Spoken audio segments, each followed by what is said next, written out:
Everybody, what's going on? My name is Dr. Boyce Watkins, and welcome to Pillow Talk with Dr. Boyce and Dr. Alicia Watkins. This is my lovely wife, Dr. Alicia, and we're in different locations. So we decided to do this Pillow Talk in kind of almost like a Zoom style. Most of the time, it's audio, and actually, speaking of that, you guys know that this podcast is also simulcast on Spotify and Apple and a lot of other places. So if you are in your car or cruising in your Jeep or you're a truck driver or anything like that, and you want to check out a lot of our content, just look up the Dr. Boyce Breakdown on Spotify. How's everybody doing today? How's everybody doing? Give me a yes in the chat if you can hear us okay. Give us a yes in the chat if you can see us okay. And I want to ask my wife, how are you doing today, babe? I'm all right this morning. How are you doing? You're out of town. How's it going for you? It's going good. I'm at Black Wall Street, and I am super pumped. I was pumped up and pissed off at the same time. I did a tour of Black Wall Street, and there's this brother named Cody who gave a great tour and really told me a lot of stuff that I didn't know about Black Wall Street. And I'm going to bring him in. I'm actually going to bring him into the Black Business School. This brother was so sharp, and it was crazy to me. People don't understand the magnitude of Black Wall Street. People don't understand. They don't understand. They don't understand what O.W. Gurley and J.B. Stratford and all those. They don't understand what they did. How they created a culture of Black economics that we can't create today. Like literally, they had just one example. This is many. They had 21 grocery stores just in that one little area of Black Wall Street or North Tulsa, the Greenwood section. And so 21 grocery stores. Do you know how many they have in that area now? I think you said, did you tell me one? One. They have one grocery store in that area now. Back then they had 21. And in fact, they had all kinds of other businesses. They had movie theaters, skating rinks, the doctors and dentist offices, candy shops, just all kinds of stuff. And I learned about O.W. Gurley and how it was his mindset that created all the economic possibilities there. Like he had all this land, and he told people, he started building on the land. And he said, look, you can have an office in this building. You can put your business in this building, or you can buy the building under one condition. The condition is that you must put another Black business in your building and allow them and charge them a percentage of profits. Don't charge them rent, charge them a percentage of profits. So he did little things like that to really create an economy. And I really think everybody, in fact, give me a yes in the chat, and I'm gonna stop talking about this. I probably sound like a crazy crackhead right now because I'm so pumped up from what I've seen. But give me a yes in the chat if you will promise me that you will teach your kids about Black Wall Street and also teach them about O.W. Gurley. I really give me a yes in the chat, a confirmation that you're gonna teach your kids about O.W. Gurley. It's Gurley. And I'm going to bring Cody into the Black Business School. So everybody who's a member of the Black Business School, which you can join for free, can come to the event for free. But you've got to teach your kids about O.W. Gurley before you teach them about all this other nonsense. Okay, so give me a yes that you're going to do that. So I'm going to stop talking, babe. No, so what's on your mind? I have a question because there's so many people that don't know about Black Wall Street and what happened. And Gurley, are you saying that Gurley was the mastermind behind building the Black Wall Street? I'm really curious. Could you say just a little bit, say a little more? Who is this person and what happened? What happened to Black Wall Street? Well, it's a long story, and actually, I think it's a little bit beyond the scope of our conversation, right? Because we were going to talk about the whole prenup thing with Charlemagne and whatnot, which I think is really interesting. But O.W. Gurley, long story short, and I'm gonna put his picture up on the screen in a second. Very short, please. Yeah, this brother was basically the guy who went out west and bought a bunch of land and said, we're gonna put businesses on this land and we're gonna own everything. This was a time before Black folks had access to, Pell Grants and student loans and corporate jobs. And he just bought all this land and said, we're gonna just we're gonna have our own, we're gonna own everything and we're gonna run everything. And so he bought the land, he built it up, and then he started recruiting Black business owners to the area. He said, look, if you want freedom, you can't have freedom without the economic power. So he brought them in, and next thing you know, they just had these massive businesses there, and they were doing better than the whites in at least a couple areas. This is something people don't know. They were doing better than the whites in Tulsa economically, and they were doing better than the whites in Tulsa, even in terms of like the quality of the men that were there. a lot of the men that were there were veterans. Shout out to all the veterans in the room. So these men had guns ready to defend the area. So when the whole Black Wall Street massacre began, because that's what happened, white folks got mad because of black men allegedly touching a white girl, which is a really compelling story. When you hear the real story, it's going to freak you out. But basically, when that happened, people don't know that the black people were actually winning the fight. They were winning the fight until the white folks started flying airplanes and dropping bombs onto Black Wall Street. When they came with the planes, they couldn't respond to that. But they came with the planes because they couldn't fight them like straight up toe to toe. Dirty, down and dirty. Yes. Thank you, boys, for that. Okay. You're welcome. That was long, by the way, but you could have just said, in a not short way, but it was very interesting. But let's get into our topic. Okay. Well, by the way, I want to tell everybody what you're listening to. You're listening to Pillow Talk with Dr. Boyce and Dr. Alicia Watkins, or you could be watching. We're actually doing video now. We don't do video all the time, but sometimes we will. And also, don't forget this podcast. You can find all of our content on Spotify, Apple, etc. We have actually 1.4 million subscribers across different YouTube platforms. A lot of people don't know that. And so, in fact, if you want to advertise on the platforms, I can actually show you how you can do that. You can actually go to drboycefinance.com. That's where you can actually purchase shout outs and advertise if you want. So do me a favor, hit the thumbs up button, thumbs up, share, subscribe. So let's hop into our topic today. So you and I were talking about this interesting article about a guy that we've met in person many times named Charlamagne Tha God. Now, Charlamagne Tha God is the host of The Breakfast Club. He's one of the hosts, and he's just good. He's killing it, and he is making a lot of money. And you sent me an article, and so I'm gonna let you actually start the conversation, babe. You sent me an article that really surprised me, where it said that Charlamagne doesn't want to have a prenup, that he does not have a prenup in place, that he doesn't want one. And it was a lot of it. He gave a lot of credit to his wife for helping him build his career. He gave credit to his wife for standing by him during tough situations.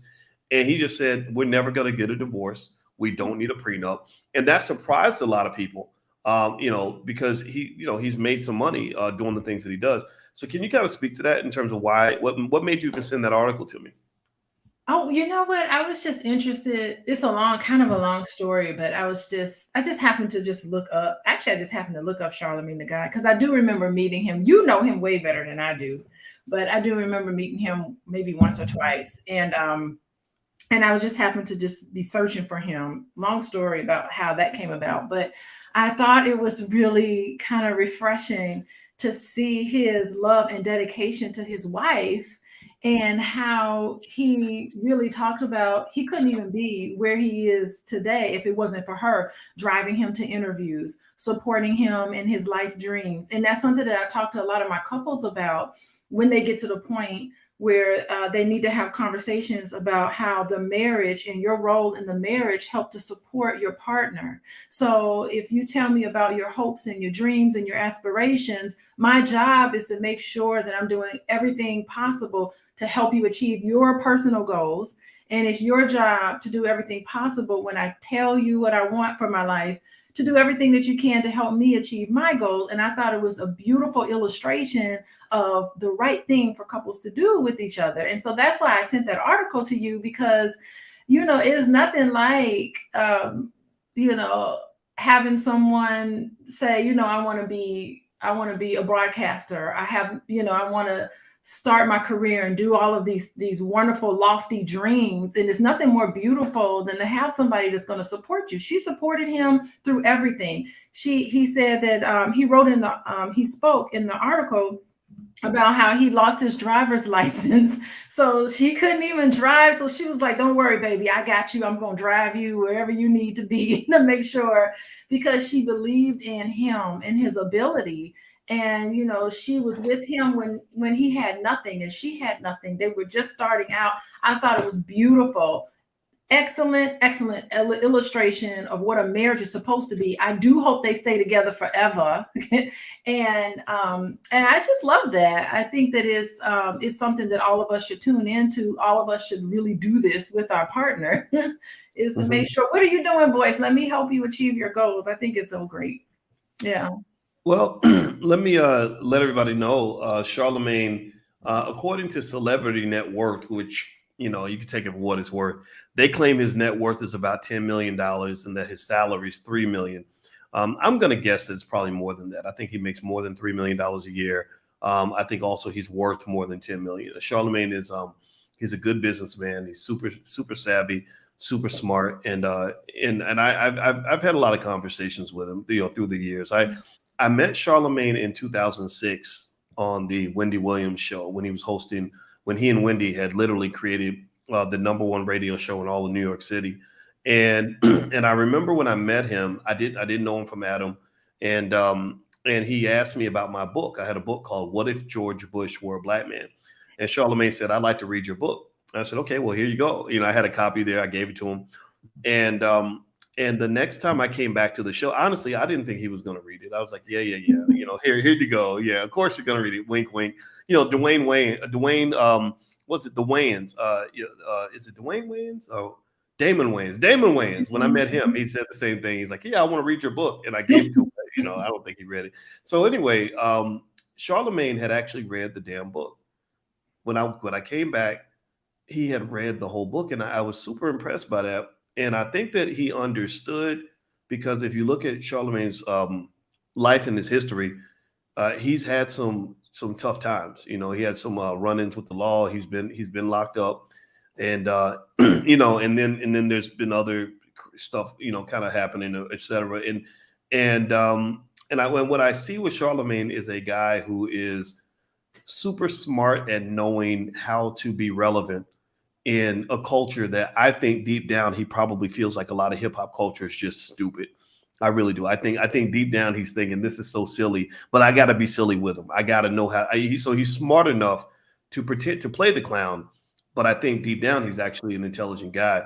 And so through the years, so here's what happened. I remember when he was at the Wendy show. The show suddenly it just kind of fell apart. Basically, I guess Wendy started fighting with some people there, her and her husband or whatever. So she left abruptly with WBLS. And I still remember I did an interview with Wendy, and I talked to Wendy for maybe an hour right before she was about to go to TV. And she was telling me about it and how she was nervous about it and everything. And it was really an interesting conversation. She's actually pretty smart too. And here's the thing: when Wendy left to go to TV, I don't think she took any of her team with her. Like my good friend Taryn, she didn't take Taryn. She didn't take Nicole, who was her right-hand person. Charlemagne was one of the people that got kind of dumped to the side. So here's what happens. So Charlemagne goes from being on that #1 show in New York City to literally hosting like a public access radio show in South Carolina. Like it was literally one of those shows where nobody's listening, and you probably have to even buy your airtime. And so he's hosting this crappy little show that nobody's listening to, but he stuck with it because he loved his craft. He didn't just sort of say, well, I ain't getting paid no more. I'm going to go back to doing something else or whatever. No, he kept doing what he was doing. He was a committed content creator. Yes, and I respect that immensely, because I see so many people who claim they want to do stuff like this, but they're like, well, how much am I going to get paid? And I'm not going, or if they don't have enough listeners, they'll just stop or whatever. He kept going, and he would call me. Me and Lawrence will tell you. Lawrence, my brother, who we were working together, he would come in my office. He'd be like, Charlemagne wants to interview you today. And I'd be like, damn, again? Because he's doing this stupid little show, and I knew nobody was listening. But I started thinking, well, if I was down and out like him, I'd want somebody to support me. So honestly, I was doing it to be nice. I knew nobody was listening. I didn't care. We talked for like a whole hour, and I'd be like, God, why are we on the air for so long? But I did it because I remember how he read my book when he was on the Wendy show. And I know I'd want somebody to do that for me. I'll be damned if Charlemagne doesn't end up on the Breakfast Club, and again, rise right back to the top with the top radio show in the country. And I will never forget that experience, because that is one of the things that made me really respect his dedication. A lot of people don't understand, as much as you might criticize him, because he does do some things that I can't defend. He's got some. He had that whole. You saw where Kwame Brown spent a lot of time talking about some stuff that allegedly happened a long time ago. And honestly, I hope the truth is revealed or dealt with on that, not in the court of Instagram, but the court of law. But still, I think overall there's something to be admired there. And what's interesting, here's the point I want to make on this with his wife, is that the whole time he was dealing with this stuff, his wife was right there next to him, never left his side. You got to give credit to that. That's my 2 cents. Yeah. And I think like the part that when he lays it all out just in that way, I think it made me feel good, because he said, this is the reason why I don't want a prenuptial agreement. This doesn't make any sense, and I love that, because just the idea, I personally do not like prenuptial agreements. I really don't like it. It's like, why can't you just trust me? Why can't we just verbally have a verbal agreement? Why does it have to be written down in a legal document? Why? And if you don't trust me, then why should we even be married if you don't trust me? So you know how I feel about prenuptial agreements in general, not specifically. I mean, everybody has their own situation, but just in general, the way they started out, both of them started out kind of with nothing, and they built this, this career. She has her own career, by the way. She's a fitness instructor. She owns her own gym or something. So, I mean, she's built her own business, and he's doing what he's doing, and they built this together. So, and I think in situations like that, I don't think you need a prenuptial agreement, honestly. I think that, it's not smart to do one in that way. And that's my personal opinion. I know a lot of people disagree with me, but I just kind of feel like, why do we have to talk about so early on? We haven't even gotten married, and we're already talking about what's going to happen when this marriage is over. It just seems like, to me, it just takes the whole romance out of the whole thing. Well, everybody, in case you just got here, you're watching Pillow Talk with Dr. Boyce and Dr. Alicia Watkins. My name is Dr. Boyce Watkins. This is my wife, Dr. Alicia Watkins. And my PhD is in finance. Her PhD is in social work, and she's also a licensed therapist. And she's been doing this work for a very long time. We love to talk about topics that relate to love and money and everything in between. And if you'd like a free e-copy of my book, Financial Lovemaking, you can go to boyceandalicia.com, or you can also on boyceandalicia.com, you can join Dr. Alicia's database. She's building a singles database of Black singles around the world that want to get together. So if you are looking for the right person, you can join this database for free. Alicia just loves matchmaking. She's going to do matchmaking at the All Black National Convention with speed dating and stuff like that. So feel free to go to boyceandalicia.com. Hit the thumbs up button, thumbs up, share, subscribe. Let's dig deep. So we're talking about Charlamagne and his wife. His wife's name is Jessica Gadsden. I don't know why her name isn't like, Jessica McKelvey, like, because Charlamagne's last name is McKelvey, or her name isn't like Jessica the Goddess, but she's or the God also. But anyway, so Jessica McKelvey, they've been together for over 2 decades. And in the article, and I'm gonna read some of this article, babe, and I'd like to get your thoughts on this. And on BET.com, they said that they've been together for 23 years, married for 7 of those years. In a video that surfaced online, Charlamagne revealed that the status of their relationship is solid and never changing. This is exactly why the pair never signed a prenuptial agreement. He shared that his wife, who's a fitness coach and personal trainer, supported him throughout his career. She even supported him financially when he struggled to maintain a job in radio. Quote, "I don't have a prenup because me and my wife have been together for 23 years. Literally, the first time I ever went to a radio station to fill out an application for an internship, my wife drove me because my license was suspended." He added, "When I was getting fired from radio four times, she was the one going to work every day and paying the bills. When we were getting evicted, she was the one going down to the courthouse explaining to the judge why we couldn't get evicted. What the fuck do I look like doing a prenup?"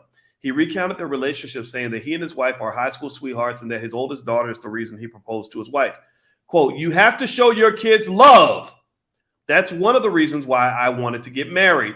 When you have your 4-year-old daughter asking why you and mommy don't have the same last name, that affects you as a man." So maybe her last name really is McKelvey. So maybe I got that part wrong. They didn't when I Googled it, it didn't come up as McKelvey, but maybe I was wrong on that. But that was a big deal. I mean, I don't know. What do y'all think in the chat? But I think hearing a black man talk like that, it's not as common as it used to be. And it really speaks to their value system. It speaks to the core of who they are. It almost says that he's speaking to a higher set of principles that's bigger than just, which girl's got the biggest booty. What do you think about that? Yeah, I mean, I think it is a good dedication to a black woman that's been there for him through thick and thin. And I don't think there's anything unique about her. I think there are lots and lots and lots of black women who would easily do. There's black women I know today that will be there for their man if they down and out. They like, come on, baby, get on up. You can do this. It's just something built in us. And I think that any woman that won't do it, it's an anomaly. I think for the most part, black women are just there for black men. And a lot of times we picking up the pieces and encouraging our black men because we see the potential in you. We see what you can do. And we're there for you, even to our own detriment to some extent. We're always doing that. We do that to our sons. We do that to all men. Like, that's just our nature. It's just to give love and encouragement. This is what I'm seeing in my world. Okay. This is what I see. And I'm in contact with a lot of women and throughout my life. And even currently, I think that is culturally, what we've done. I mean, think about slavery, think about all the things that we've been through. We're always kind of the backbone of the black community. And this is a great illustration of that. Well, I can't disagree with that.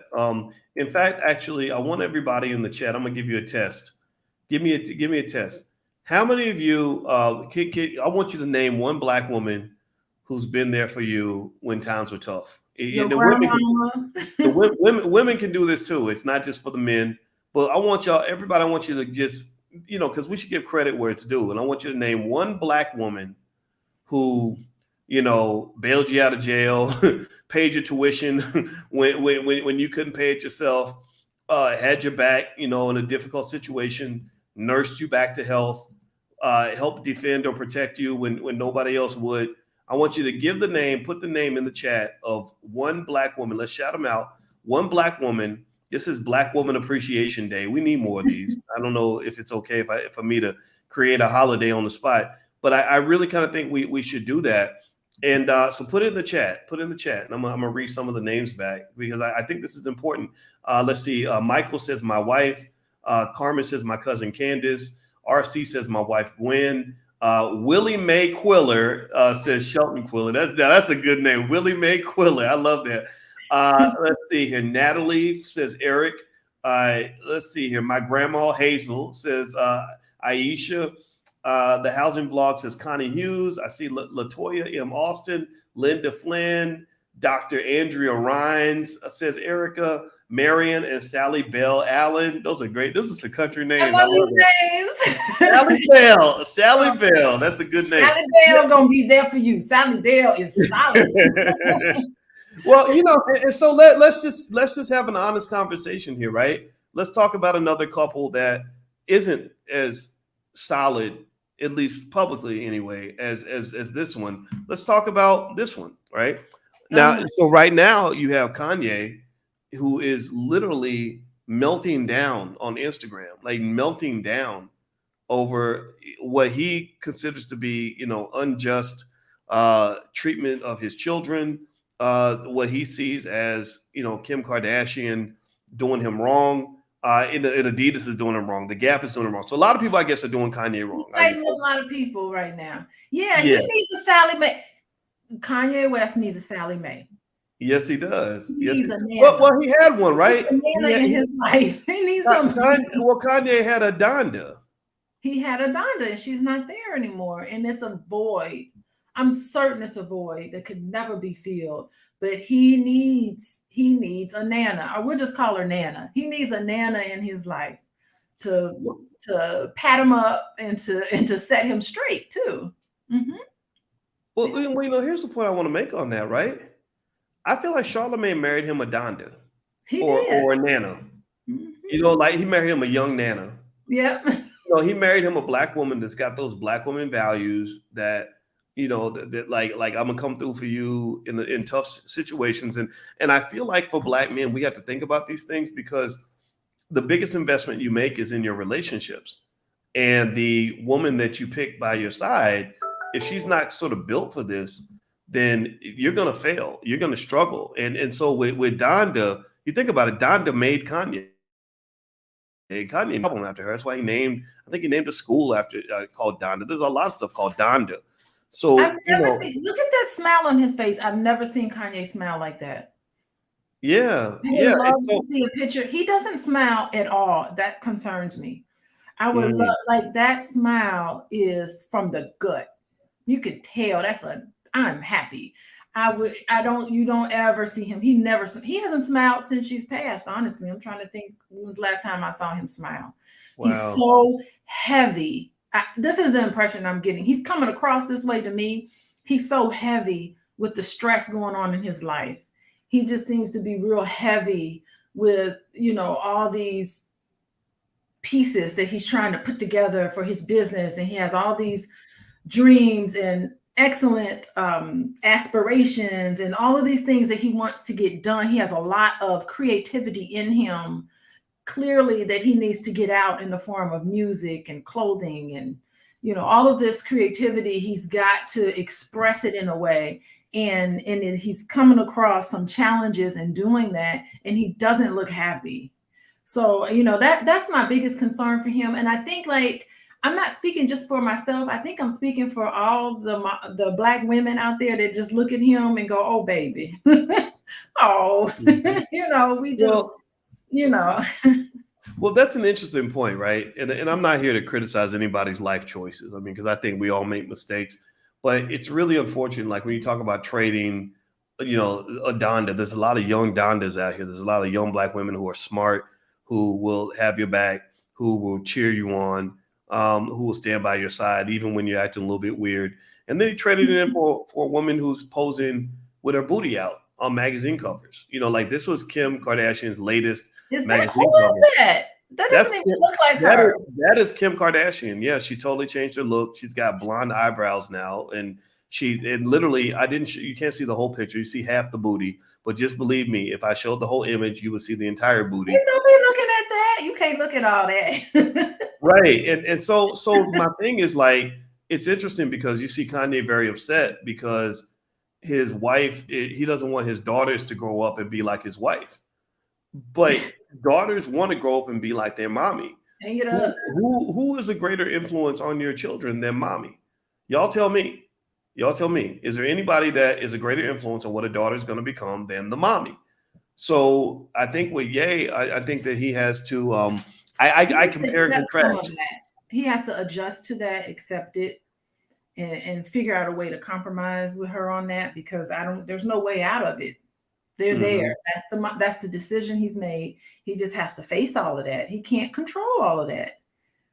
Yeah. Well, by the way, everybody, in case you're wondering, you're watching Pillow Talk with Dr. Boyce and Dr. Alicia Watkins. My name is Dr. Boyce Watkins, and I'm a finance professor. My wife is a professor of social work and a licensed therapist. And if you want to learn more about the work that she does, she sees clients on a regular basis. You can actually go to coachingwithdralicia.com. The URL is right there on the screen. Feel free to take a visit.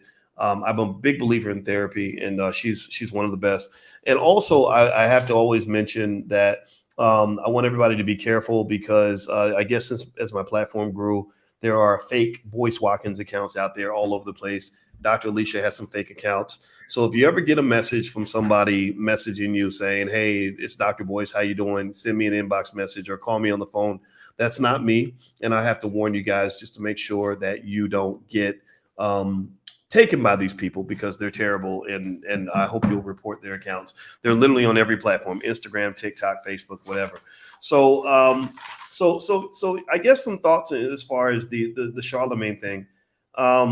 When you're talking about Charlamagne, sort of praising his wife in public, which I really love. I love the fact that he's not falling into this whole, women ain't nothing culture that some men are buying into. You have men out here that literally think that a guy who loves a Black woman is a simp. And I think those guys are the actual simps, but I don't want to make fun of them because they're probably just damaged individuals who have bad relationships with their mothers, or they had no father. They never saw their father love their mother. They never saw a Black man take the time to take care of them. So they feel that they also don't have to take care of children, stuff like that. But you have so many good examples of men that are really out here rebuilding Black families. Like you have Russell Wilson and Sierra, who I think are doing a wonderful job, at least publicly, of presenting that image of saying we're solid as a rock in terms of not worrying about what ignorant people have to say. You got Future, this rapper who isn't that smart, who acts like a drug addict, who's over here saying ridiculous things. They're not responding to it. They're responding with complete dignity and class. You have other examples besides Charlemagne and his wife. You also have, people like, what was it? Not this couple. I'm sorry. This Beyonce and Jay-Z. Let me take this off the screen. Sorry. You have Beyonce and Jay-Z. You have Michelle and Barack. You have these examples of Black love that I think are really hopeful, that provide hope for people that want to believe Black people aren't all a bunch of they want to fight this horrible image of us as a group of people where the men don't love the women, the parents don't care about the children, and none of us care about the family, right? So you've got that divide. You've got those people that don't understand, and then you got people that understand that family is a source of power. What do you think, in terms of how it feels just for Black women to kind of see, some of this stuff that kind of goes on in terms of people that seem to want to promote a gender war between Black men and Black women?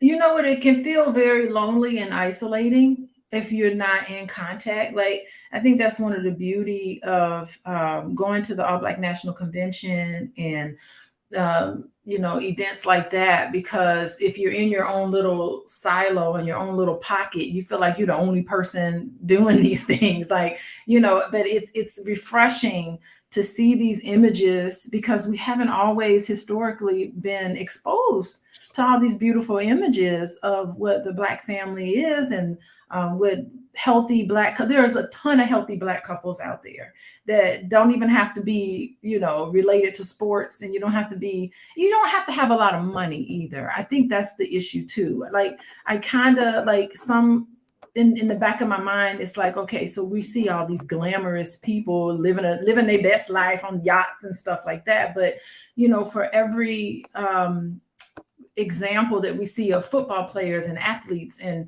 musicians and all stars, there's doctors and lawyers and professors and people like me and you boys.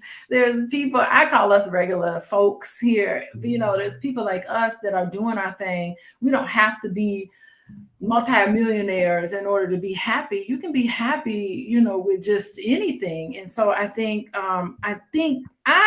because let me just tell you this, I have been the therapist to not only Black families, but also Hispanic families and white families.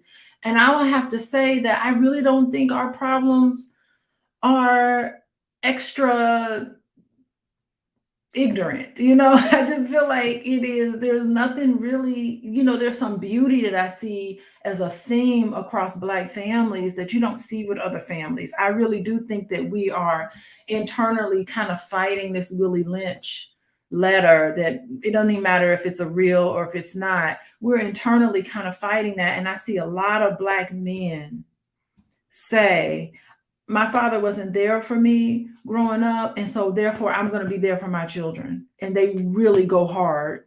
I know a lot of women, Black women, who say, my family was a little kind of not the way it should be, but I'm going to make sure that I do everything that I can so that my family can stay together. And that dedication, I don't see that in other cultures. I really do feel like it's a boomerang. And I'm hopeful because of what I'm seeing. It's a boomerang where there are tons of families that are saying, forget this. We're not going to live our life like this. We're going to be together as a unit. And this is what's very important to me. And not only that, but I see a lot of Black men stepping up to the plate and saying, I'm going to be involved in my children's life. I'm going to make sure that I help out my wife around the house, that it's just not going to be, I'm dumping on her all the time. They are pitching in the house, because these are real problems between couples.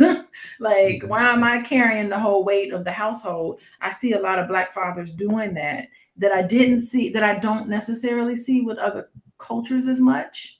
So I think what I'm saying is that Black families are ahead of the curve in a lot of ways, because the arrangement team tends to be more egalitarian.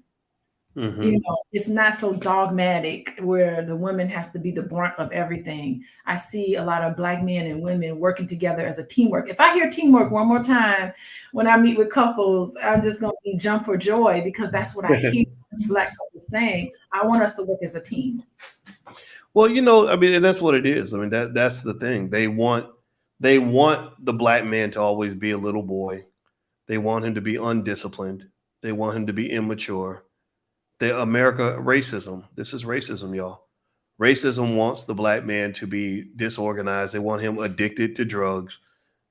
That's why they promote this stuff. And then next thing you know, you come along and you say, well, I don't want to be ignorant. I want to be intelligent. I don't want to be on drugs. I want to have a clear mind to be able to plan a future. I don't want to just disrespect my women. I want the Black woman to feel good and to feel loved and protected when she's around me. So you come along and you talk like that, then unfortunately you have some people that think that that's lame, or that's square, or that you're a simp.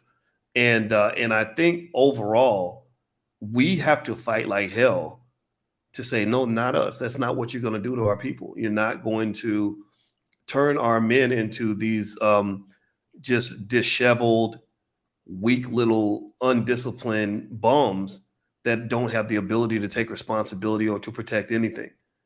And that is really mission critical for the Black community. Like, that's really something that we lost. Y'all lost that when y'all started imitating white people. When immigration or integration came along, and you decided to believe that ice was colder and all this other stuff.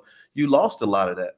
Like when we were talking earlier about Black Wall Street, a lot of people don't even know how well the men fought to defend Black Wall Street. They don't even know that when Dick Rowland got arrested for allegedly touching a white woman, the Black men got together with their rifles and went across town. Over 100 of them went with their rifles across town and said, "Oh, you're going to give us our boy back.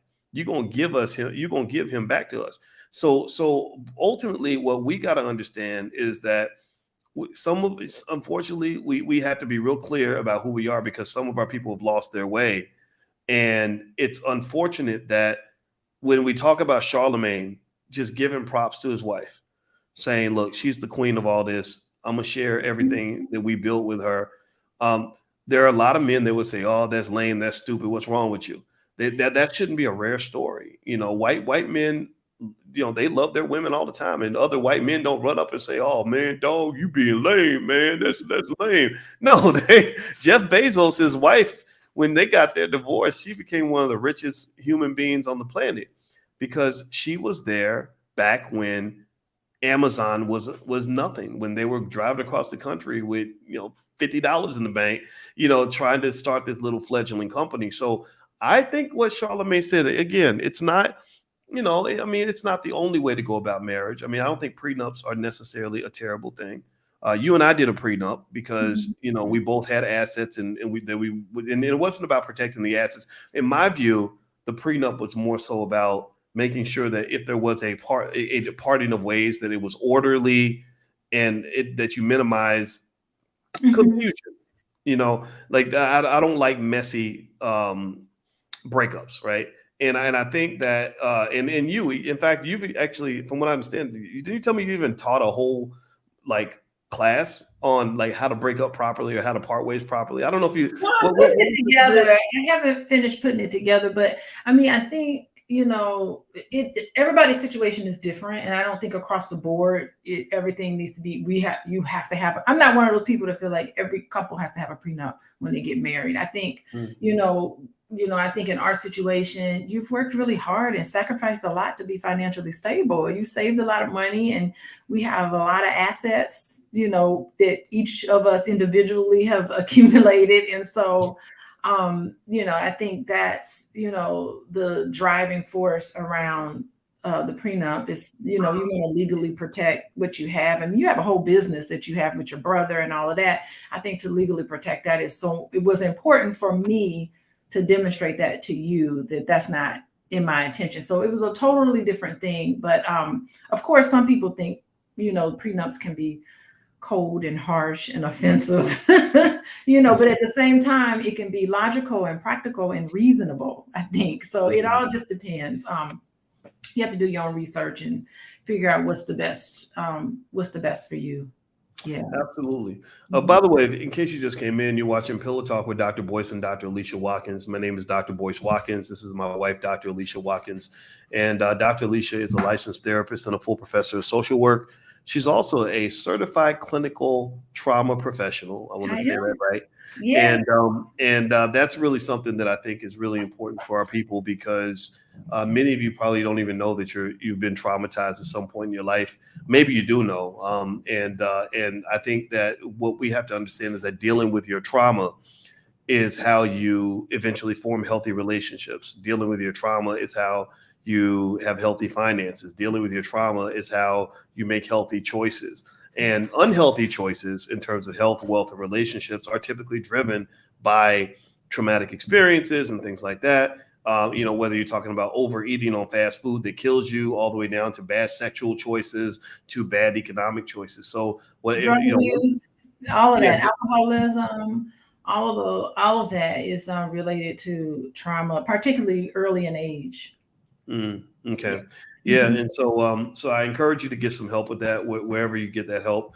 And also, I want to mention everybody, and Lioness Crown is in here. So Jade, yeah. So she knows about the All Black National Convention, and the All Black National Convention is around the corner, and it's going to be October 28th through the 30th in Charlotte, North Carolina. This is the premier gathering of all the B1 people from all around the world. And it's going to be super lit this year. It's going to be awesome. We have billionaire Mike Roberts coming through. The chairman of the Air Jordan brand, Larry Miller, is going to be there. We have all kinds of panels and breakouts on everything you want to learn. And so if you are pro-Black and you want to be in a space with other people that believe the things that you believe, that we believe in family, we believe in Black wealth, we believe in Black intelligence, we believe in unity. If you believe in those things, then the convention is for you.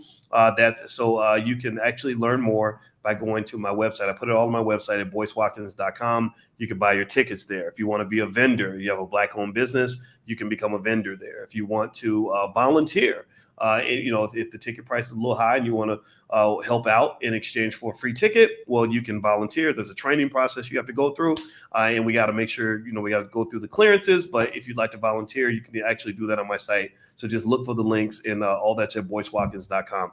So let's finish up on the Charlemagne conversation, babe. So overall, I'll just say, I even though Charlemagne comes, there's a lot of baggage that comes with talking about Charlemagne in terms of, the good and the bad that's kind of happened. And we know hip hop's kind of a messy space. We know Charlemagne's had some controversy.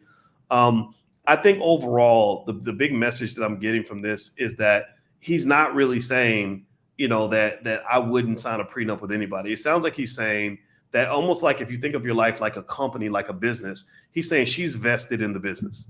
She was an investor from the very beginning, so she's going to get treated as a partner in this process and not as somebody, I think that's different from him marrying a celebrity. I think another interesting point, and LeBron James could probably speak to this, is I find it really interesting that you have this guy who literally is wired into almost every celebrity in the country. There's not a Black hip hop artist or actor that doesn't know who Charlemagne is. So he has his choice. There's a lot of women that would love to be his wife.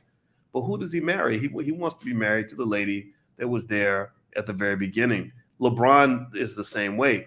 What do you think about that? What do you make of that?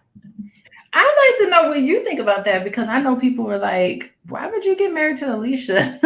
Who is she? She ain't nobody. You're supposed to be seeking out someone famous. Dr. Boyce is simping. Foreign to social media. I don't know anything about social. We weren't even Facebook friends until we started dating. I had no idea anything about you, really. But I mean, I think the question goes to you to answer. But I think for me, I think men, You know what? I'm sorry. I think men want to feel needed, not only for like what they can provide, but for who they are. And I think it's a conundrum for a lot of men who are successful to try to tease out who's with me because they really love me or who's with me because they think they can get ahead. And I Mm. think that's probably an issue for men because you want to have a safe place where you can rest your head and be able to divulge and talk about all the things that you've been carrying around all day. And you want to have someone safe enough with you to do all those things. And I think it's a little bit of a tricky situation when you're not sure of individuals' intentions about why they're with. Are they just with you because they want to be a power couple and they want to have a come up for what's going on with themselves, or are they with you because they really love you? And a lot of men, if they're honest with themselves, they want to be with somebody who really loves and respects them. And so why not be with the person that was with you, when you were struggling, and the person who was helping you struggle? Why not share in that? And then when you have children with someone, like, I mean, what's going to happen? Like, why are you taking money away from your children's mother when at the end of the day, the children are going to get it anyway? Think about it. Like, Mhm. like you can't spend it all in a lifetime, and you shouldn't. You're going to end up giving the children right back. You're going to end up giving the money right back to the kids anyway. Like, they're going to get it anyway. So what difference does it make? I think there's a difference between giving money directly to your kids versus giving money to the mother who gives it to the kids, right? I think that, and I can say this just as a veteran of child support, I made every single payment I was supposed to make, and it was tough because I felt like it was taxation without representation.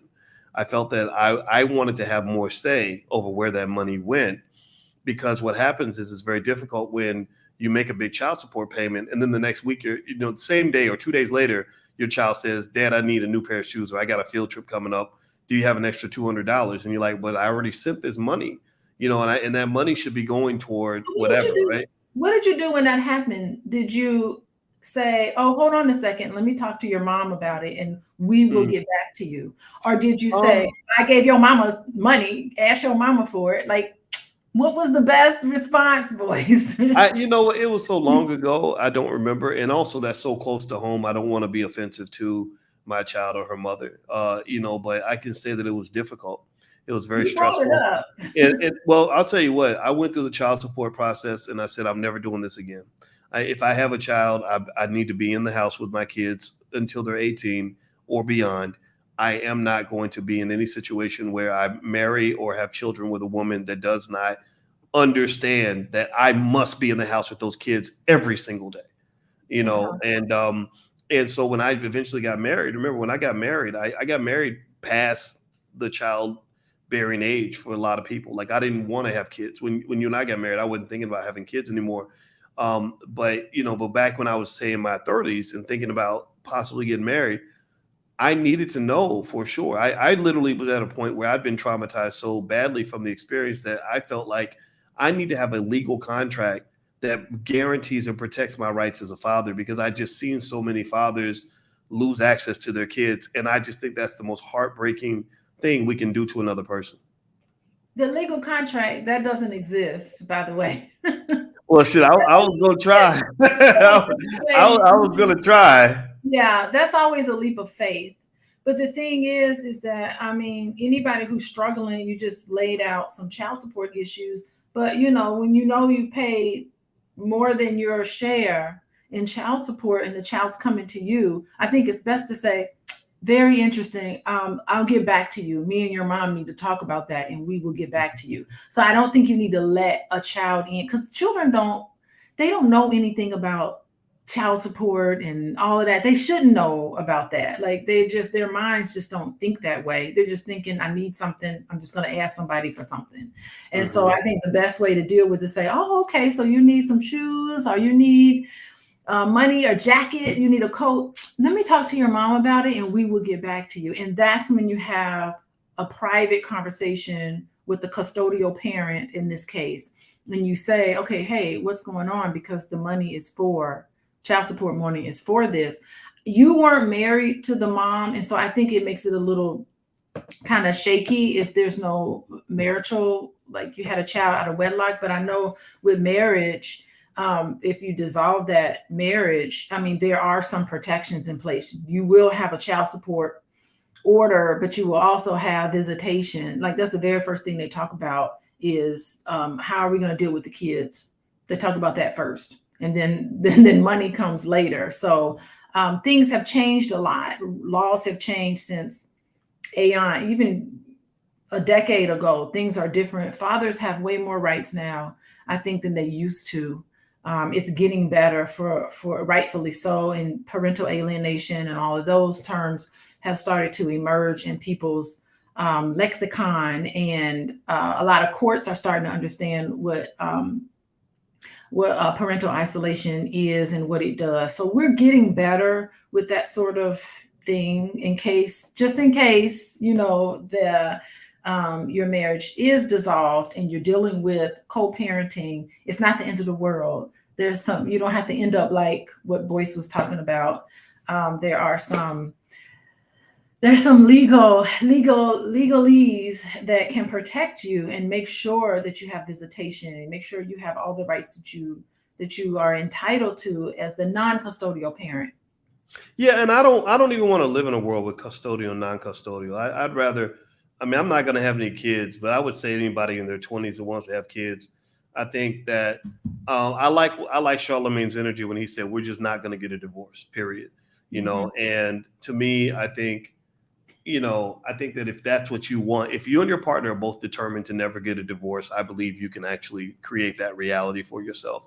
You just both have to really be honest about that and really wanting that. And I think also to answer your question earlier about why a man with, who meets women around the world and has groupies and all that would pick a woman that he knew from back in the day, I think it does become a trust issue.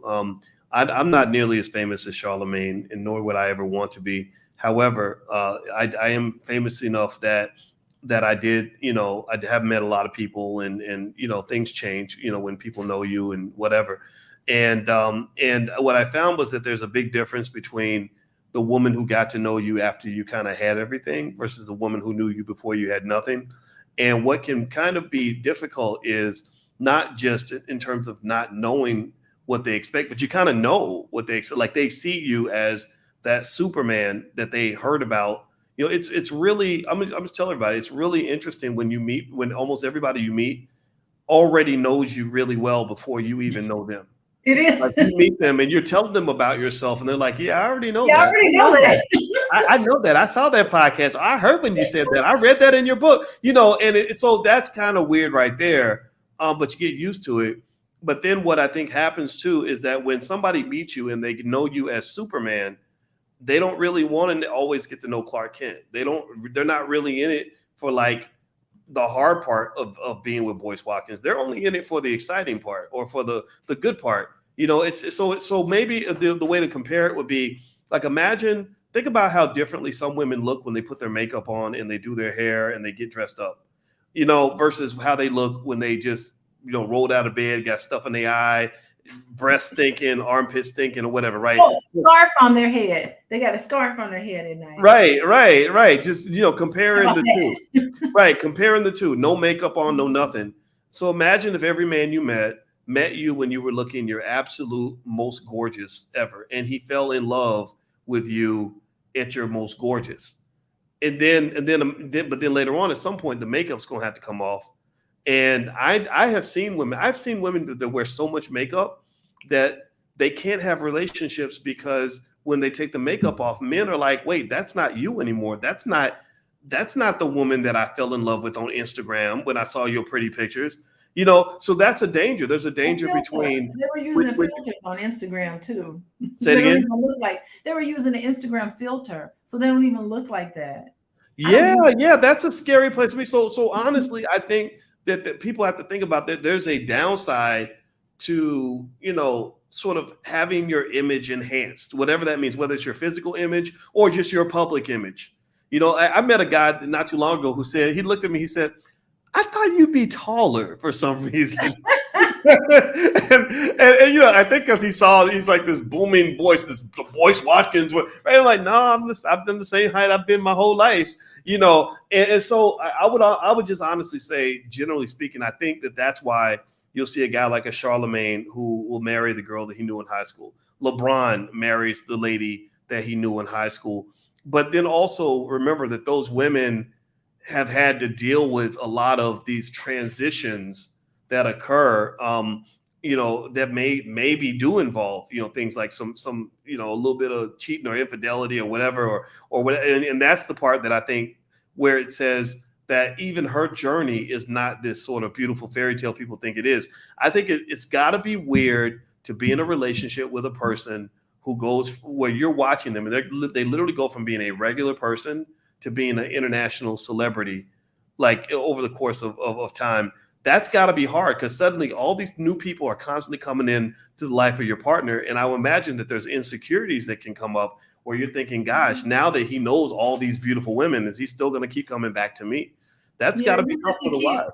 You have to keep rededicating yourself, and you have to keep being encouraging and really have those hard conversations. Like, no, I just want to be with you. You know, you really need to confirm to your partner because it can be overwhelming. It can be overwhelming, I think. Yeah. I think it can be. Okay, well, you know what? This has been a great conversation. I've really enjoyed talking to you, babe. And by the way, I want to say thank you to everybody who hung out with us on Pillow Talk with Dr. Boyce and Dr. Alicia Watkins. My wife, Dr. Alicia Watkins, she has a great practice and she sees lots of couples and things like that. And just is really good on areas related to therapy, relationships, even trauma. She has a trauma certification. So if you are interested in knowing more about what she does, you can go to coachingwithdralicia.com, or you can follow her on Instagram at Coaching with Dr. Alicia. Now, those of you that want to come to the All Black National Convention, it is going to be happening soon. It's going to be in Charlotte, North Carolina. You can, I would love for you to join us October 28th through the 30th. When we're in Charlotte. Alicia's going to do speed dating. We're going to have the B1 ball. We're also going to have lots of panels and speakers and breakouts and trainings and keynotes on all kinds of areas related to everything from business to politics to relationships to wealth building, all kinds of stuff. So if you are interested in joining us, you can actually get your information by going to boycewatkins.com. I put all the links there. There's a link if you want to buy a ticket. There's a link there if you want to be a vendor and so get and promote your business, make some money. There's a link there if you want to be a volunteer. Maybe the price is high and you want to work in exchange for a free ticket. And also there's a link for a discounted hotel. Do not pay the full hotel price. The price of the hotel is cut by, I think, about 50 to 60% for everybody that wants to come out. So you hit that link for the hotel. That's how you book your hotel. We're going to be in Charlotte. We hope you guys will join us. It's going to be awesome. Dr. Alicia and I will both be there. So thank you all for hanging out. God bless you. And thank you, babe. It was great to see you. Nice to see you. Okay. Bye-bye. Have a good day, everybody. Right, bye-bye.